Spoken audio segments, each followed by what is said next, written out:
everybody, Morgan here today with your Free Tip Friday, and today we're going to be talking about gap insurance. Now, what is that? Well, it's this little thing that covers your loan or your lease on your car. Now, why is it important? Because basically, if you're going to get a loan or a lease on a vehicle, the second you drive it off the lot, it's usually instantly worth $3, $4, $5, maybe even $6,000 less, depending on how expensive the car is when you purchase it or lease it. Now, when you get into a car accident, whether you're at fault or the other driver is, the way that insurance works is it's supposed to get you back to where you were, which is called indemnity. Now, to indemnify you is to take all of the factors prior to the accident into account. So that little curb that you hit last week, yep, that's going to depreciate your car. All the miles that you drive for your job, you're right, it's going to depreciate it again.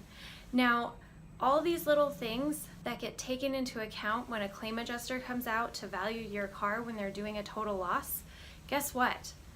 That doesn't take into account how much you still owe on the loan or how much the dealership is going to charge you if you don't bring the car back when you lease it. Now, how do you make that right? Well, you get gap insurance.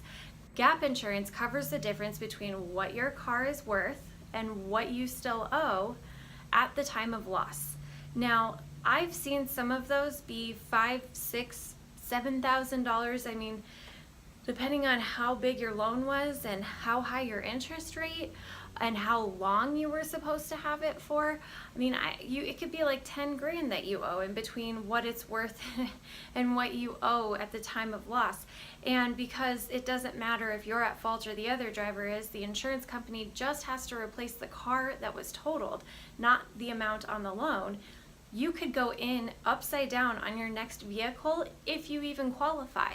So, gap insurance is typically added to either your loan, your lease, and sometimes auto insurance companies will add it on to their coverage. So my company, for instance, will add it on for a few extra dollars a month, and that way if your car is ever totaled, whether it's your fault or the other driver, you never have to worry about whether or not you're going to be upside down on your loan and not able to get into that next vehicle, whether it's your fault that you don't have a car or not.